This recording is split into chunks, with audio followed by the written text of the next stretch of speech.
Bueno, son ustedes muy amables, muchas gracias por estar. Ya es casi un hábito esto de venir aquí a desayunar y a conversar un poco juntos.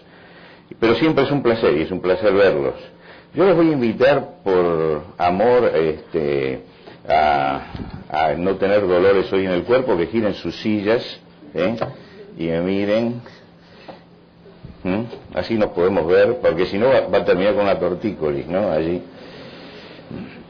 Hablar de la libertad. Claro, le costó al doctor Chioso leer el título que le pusimos a la conferencia, porque un poco tomando las palabras del himno nacional, que tienen libertad, libertad, libertad, y que las cantamos entre signos de admiración, se me ocurrió que podíamos poner las dos primeras veces en signos de admiración y la última con un signo de pregunta.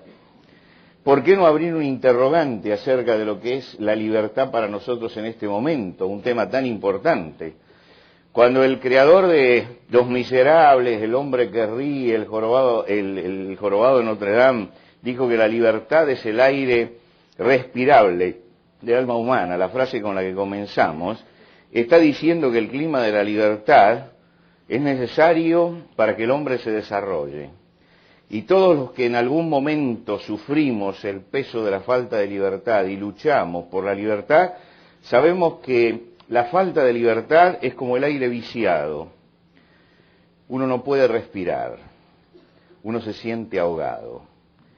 Y cuando llega la libertad es cuando uno siente que realmente sus pulmones se pueden llenar para vivir en plenitud.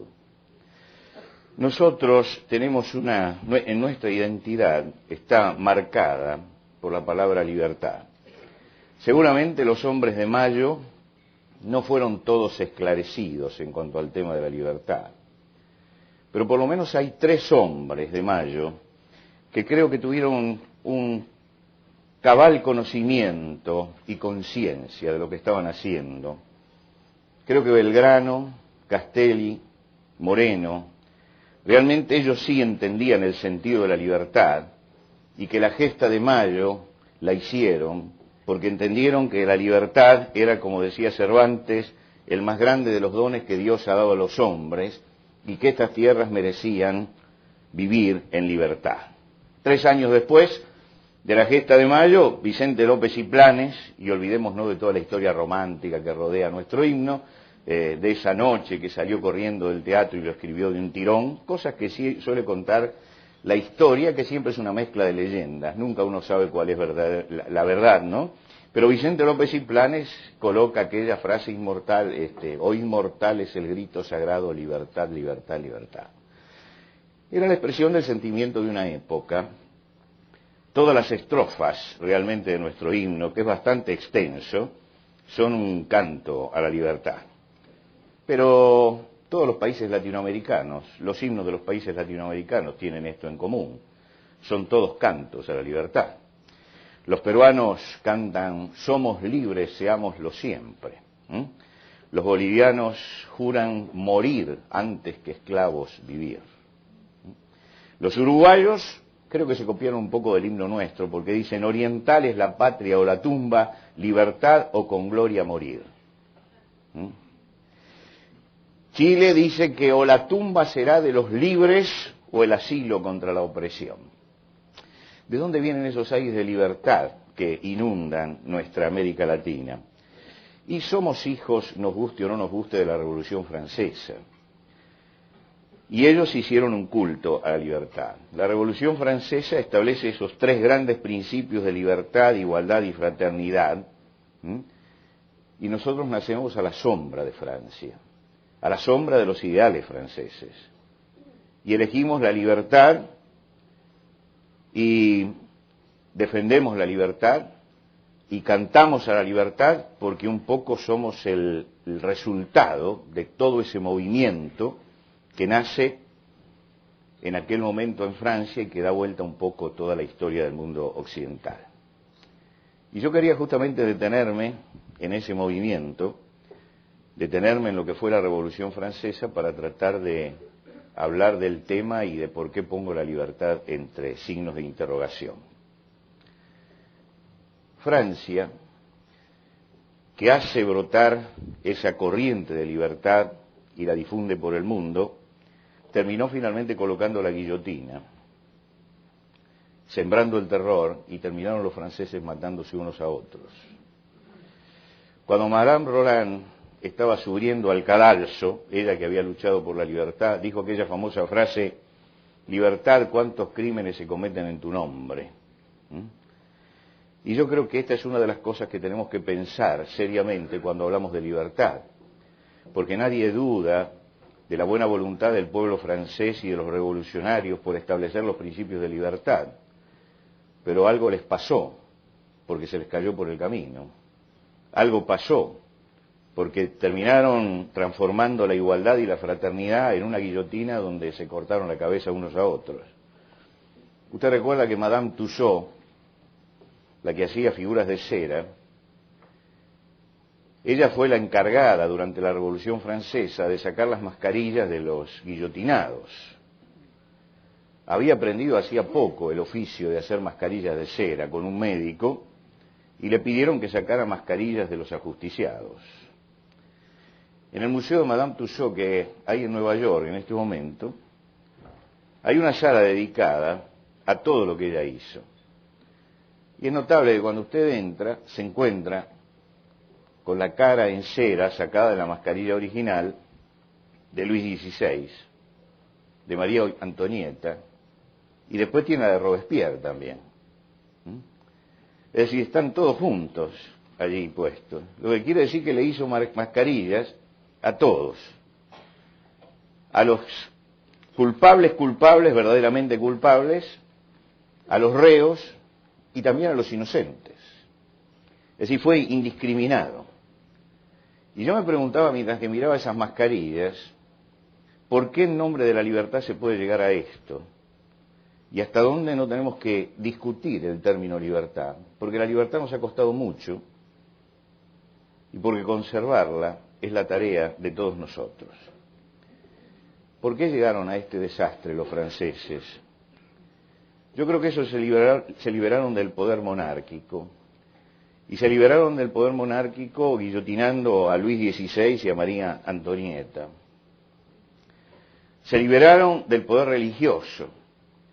Y era importante liberarse también del poder religioso, porque la religión estaba enmaridada con el poder. Usted llegaba al centro religioso, a la iglesia de Notre Dame, en aquel lugar, y lo primero que escuchaba era Dios salve a nuestro rey, en la oración. Por lo tanto, ellos entendieron que había una relación entre el poder religioso y el poder político que había que romperla. Y esta es una vieja historia, ¿no es cierto? La relación entre el poder político y el poder religioso es una vieja historia que nos sigue afectando hasta el día de hoy, ¿no? Que cuando se juntan estos dos poderes, siempre surge algo negativo para toda la sociedad. Lo que quiere decir que con una claridad meridiana ellos trataban de romper esto. La guillotina se puso para terminar con el poder político, pero también con todos los que sostenían el poder político. La Iglesia había estado unida al poder y se liberaron de ella y crearon un Estado laico. Lo que sucede es que después entraron en un proceso de liberación total de todo lo que son normas, de todo lo que son principios, de todo lo que es la presencia de Dios. Y basta con un poco con recordar lo que sucedió en Notre Dame. Notre Dame la convirtieron en una barraca donde primero acumularon 1.500 barriles de vino, después un polvorín, fundieron todos los relicarios, los candelabros, las campanas y los convirtieron en cañones. Y en el centro de la Catedral de Notre Dame colocaron en el crucero de la catedral los bustos de Voltaire, de Franklin, de Rousseau, de Montesquieu, y colocaron una inscripción que decía a la filosofía. Es decir, que aquellos hombres se liberaron del poder político, monárquico, se liberaron del poder religioso que estaba enmaridado con el poder político, y se liberaron también de Dios. No supieron diferenciar lo que era la religión organizada y muchas veces comprometida con el poder, de lo que era la presencia de Dios, la presencia del Creador. Se liberaron de las dos cosas a la vez, no diferenciaron una de otra. Y entronizaron allí, en París, a una bailarina de ópera, vestida de blanco, con un manto celeste. Todo un símbolo, ¿no? Le pusieron el gorro frigio, la llamaron diosa razón, y la pusieron allí en el centro de la escena. Es decir, el desplazamiento de todo lo que significa fe, para contraponerlo a todo lo que significa razón, como si fueran enemigos irreconciliables, y decir, hemos sacado esto y hemos colocado esto otro. Y en ese proceso, lo que era libertad, igualdad y fraternidad devino en la guillotina y en el terror. Algo pasó en ese proceso. Sacaron al rey, sacaron a los religiosos monárquicos, sacaron a Dios y terminaron guillotinando a nobles, revolucionarios, reos, inocentes, a todo. La libertad, en la frase de don Francisco de Goya, había creado monstruos, monstruos. En su nombre se cometían crímenes horrorosos. La frase de Madame Roland, hablando de los crímenes en nombre de la libertad, es una frase que conmueve hasta el día de hoy. ¿Cuántos crímenes se cometen en tu nombre? Yo recordaba, mientras que pensaba en este tema de la libertad, en cuánto se bastardea la libertad, en cuánto se menosprecia la libertad. En una parábola de Jesús que tiene que ver con la libertad. Hay una parábola de Jesús en la cual subyace el tema de la libertad. Jesús dice que un padre tenía 2 hijos, y el menor de los hijos un día quiso tomar el camino de la libertad. Es decir, el camino de la emancipación, de irse de la casa. Seguramente porque sentía el peso de la presencia del padre por encima, de una autoridad superior por encima. Y entonces quiere liberarse, quiere salir de ahí. Inicia un proceso que comienza como un proceso emancipador. Como Adán y Eva tuvieron el gran proyecto de ser sus propios dioses. Aquel joven también tuvo el gran proyecto de ser su propio Dios, de poner sus propias leyes, de poner sus propias normas, de no creer que por encima de los hombres existen normas y existen leyes, y que así como hay leyes inmutables en la naturaleza que no se pueden contravenir, así también hay leyes espirituales que no se pueden contravenir sin sufrir las consecuencias. Pero este joven se levanta contra el padre y se va creyendo que él puede elaborar un código propio y vivir de acuerdo a sus propias leyes, ignorar ciertas leyes que no están escritas, pero que son de valor permanente, que son de valor eterno. El gran proyecto de él es: no me voy a inclinar ante ninguna ley que no sea la que yo coloque, la que yo ponga. Y esto es la emancipación. Y creo que esto fue el problema de Francia, ¿no? No nos vamos a inclinar más que ante las leyes que nosotros mismos pongamos. No vamos a admitir que hay leyes superiores, hay leyes que están por encima de nosotros. Y el joven, cuando comienza este proceso de emancipación, lo hace bajo un lema que Jesús deja escrito en la parábola. Él dice que se acercó al padre y le dice: dame la parte de los bienes que me corresponden y me voy. Y usted pregunta, bueno, ¿cuáles son los bienes que le corresponde a este muchacho cuando el padre es el que ha trabajado toda la vida y el que lo mantiene, ¿no? Pero en alguna forma él se lleva todo eso, se emancipa del Creador, pero se lleva el don de la vida, las facultades intelectuales, el universo emocional. Todos nosotros tenemos un mundo emocional, todos nosotros participamos del don de la vida, todos nosotros tenemos facultades intelectuales que de algún lado la hemos recibido, Cuando los soldados napoleónicos se jactaban de su ateísmo en la cubierta de un barco, pasó Napoleón detrás, los escuchó lo llamó, le mostró las estrellas y le dijo: señores, para no creer en Dios hay que explicar también cómo eso está allí.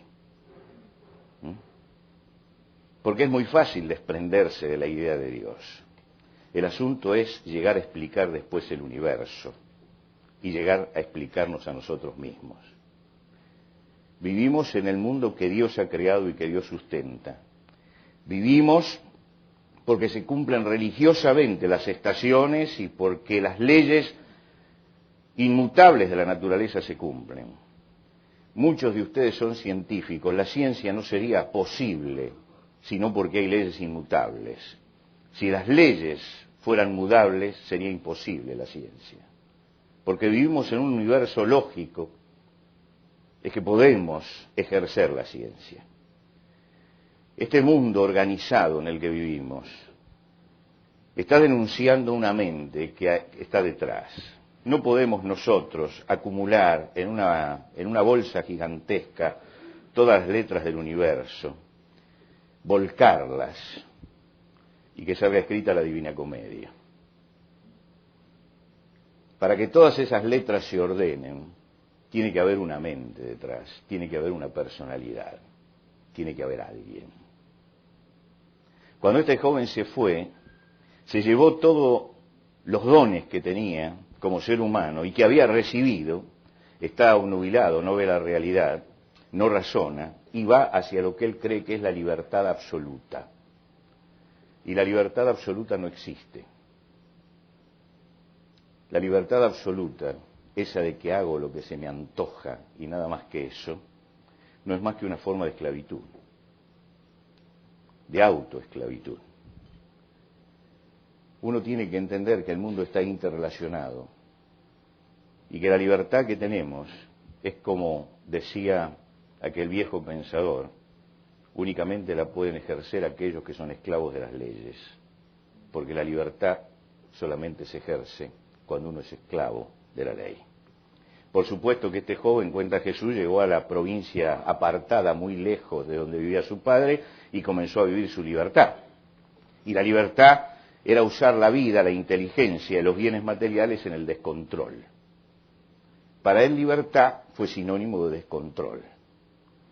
Y dice que sin metas concretas, sin objetivos concretos, llevado por la corriente, no sabe dónde va y solo cuestionándose el hoy, nunca el mañana ni el futuro, se olvidó de sus necesidades afectivas, se olvidó de sus necesidades espirituales y entró en el caos, en un caos interior del cual solamente toma conciencia cuando comenzó a faltarle lo elemental. Es decir, cuando el desgaste de la vida y de los bienes le mostró que formaba parte de la temporalidad. Cuando se dio cuenta que la vida no es eterna, que se termina, que se acaba, que, como he dicho en otro desayuno, el único horóscopo cierto para todos nosotros es que hay una lápida en nuestro futuro. Eso es lo único cierto. ¿No es cierto? Ese no falla, para todos los signos, para todos los signos. Él se olvidó, vivía el hoy, sin pensar en el mañana. En nuestro país hay por año 800 casos de alcoholismo pediátrico, 50 casos de bebés alcohólicos. Es el resultado de la libertad, eso también, de una libertad malentendida. ¿Cuántos son los delitos vinculados con la droga? ¿Cómo está creciendo la barbarie entre los jóvenes? En un país que nunca tuvo problema de alcoholismo, porque gracias a Dios tenemos la herencia de italianos y españoles y sabemos manejar el vino, hoy tenemos el problema de adolescentes alcohólicos. Es una libertad ya que no reconoce límites y que se está desbordando por todos lados y que se está manifestando en forma de vicios, de enfermedad, de violencia. Y yo creo que llegó la hora de que nos preguntáramos cuál es la libertad que nosotros necesitamos. Yo hablé en mi ciudad acerca de los casos de alcoholismo juvenil y de los problemas que tenemos con el alcohol en los adolescentes. y el intendente municipal, lo puedo decir porque estoy lejos, me contestó diciendo vamos a apoyar su campaña, y entonces hizo un afiche muy grande con el cual llenó la ciudad que decía el alcoholismo es el camino de entrada a la droga. Y yo me reía del afiche. Yo digo, seguramente los adolescentes lean esto, se agarran la cabeza y dicen, por favor, basta de alcoholismo. ¿Quién puede ser tan inocente, tan tonto como para creer que con eso se hace algo? ¿No es cierto? Acá hay que plantear filosóficamente y espiritualmente cómo transformar todo esto. Y yo creo que las grandes preguntas que tenemos que hacernos en este momento los argentinos con respecto a la libertad es esta. ¿Qué clase de libertad queremos? ¿La que denigra a la persona? ¿La que deviene en esclavitud? ¿La que produce vacuidad? ¿O la libertad que me permite elevarme como persona? ¿Que me permite realmente ser libre en mi forma de pensar y de sentir?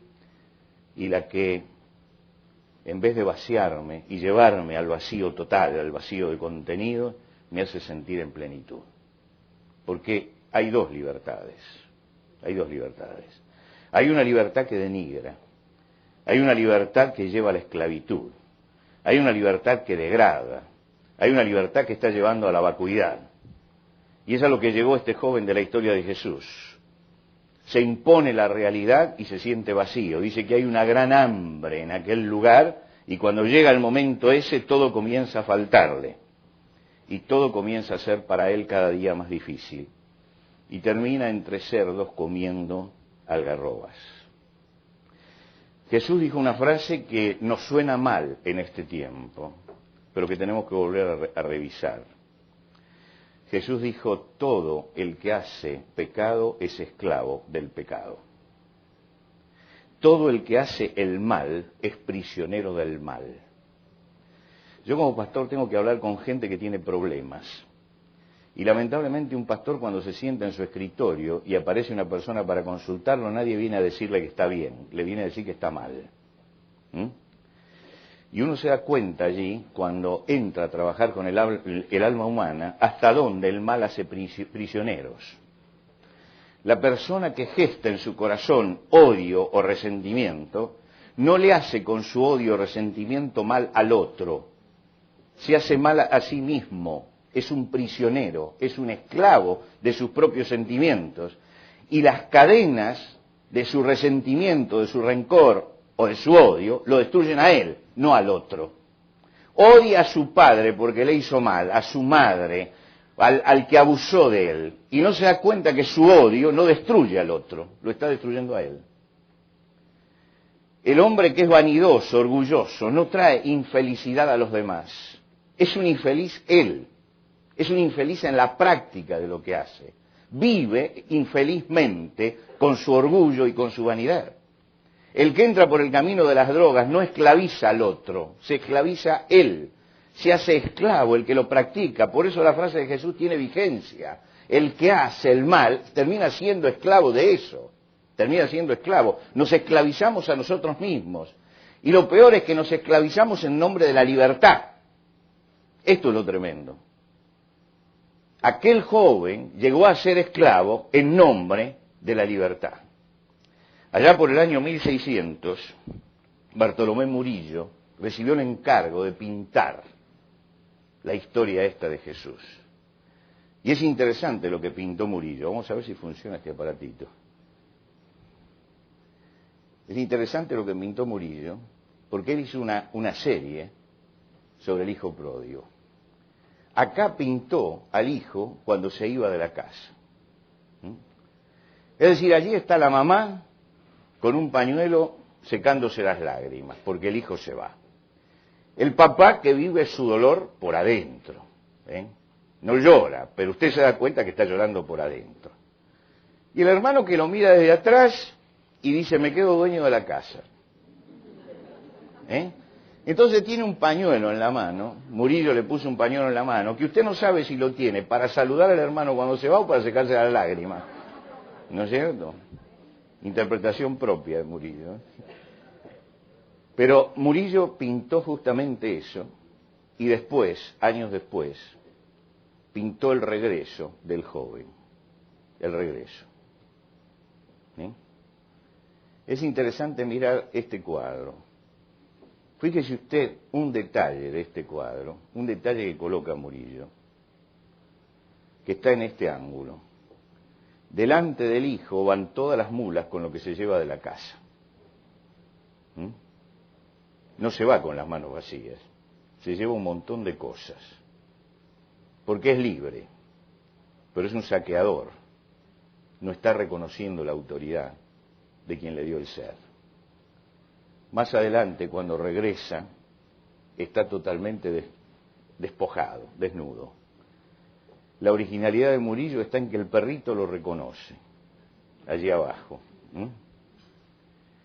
Pero en ese regreso llega el hombre vencido, llega el hombre que ha perdido todo y que ha entendido que una libertad que no reconoce la presencia de Dios en la vida, que no reconoce la necesidad que tenemos de unirnos con lo trascendente, que no reconoce la presencia de Jesucristo en la historia y de su obra, hace que el hombre termine como un miserable, como un miserable.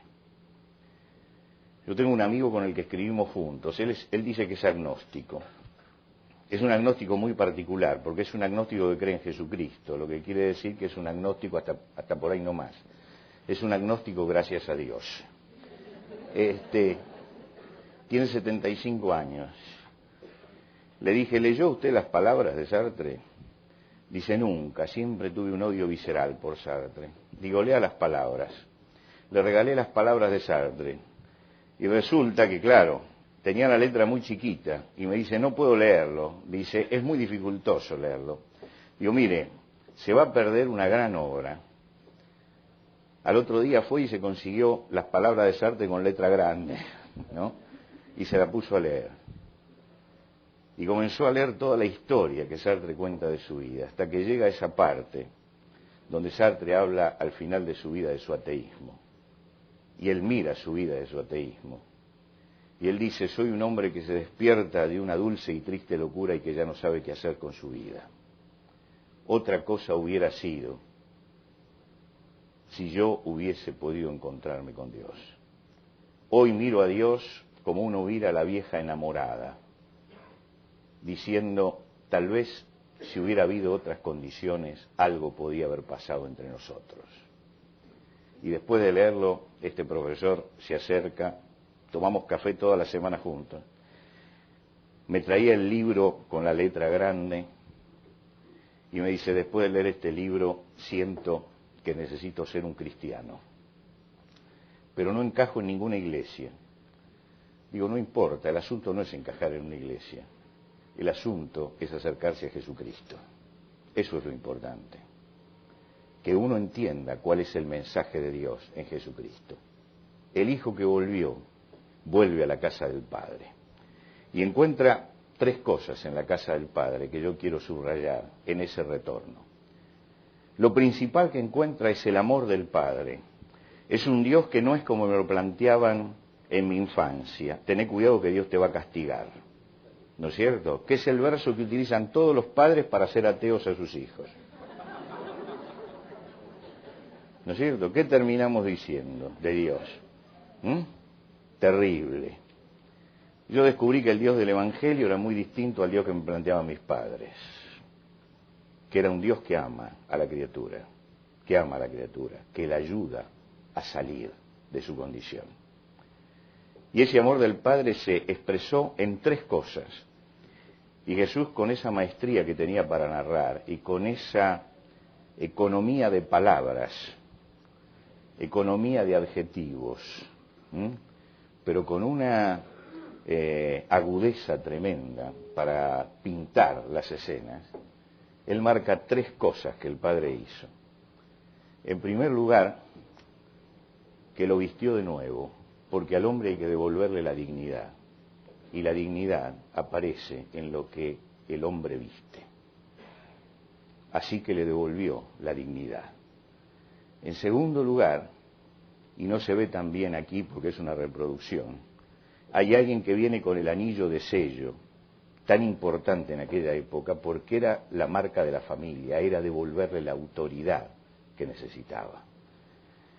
El Padre le devolvió la dignidad, le devolvió la autoridad de hijo, y acá están trayendo un becerro para matarlo y para hacer el asado, para hacer la fiesta. Le devolvió la alegría. Tres cosas le devolvió a aquel joven que son importantes para que la condición humana sea lo que debe ser.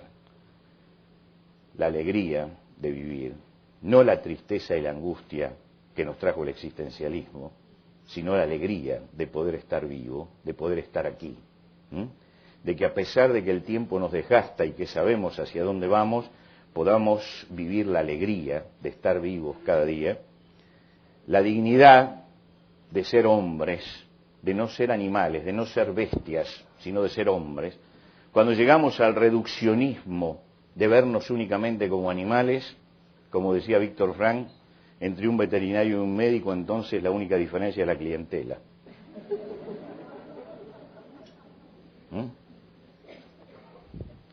Entender que tenemos una dignidad que va por encima de la de mi perrito, que va por encima de la de los animales, que somos seres humanos y que el humano tiene una dimensión espiritual, y porque tiene una dimensión espiritual necesita ser revestido de dignidad.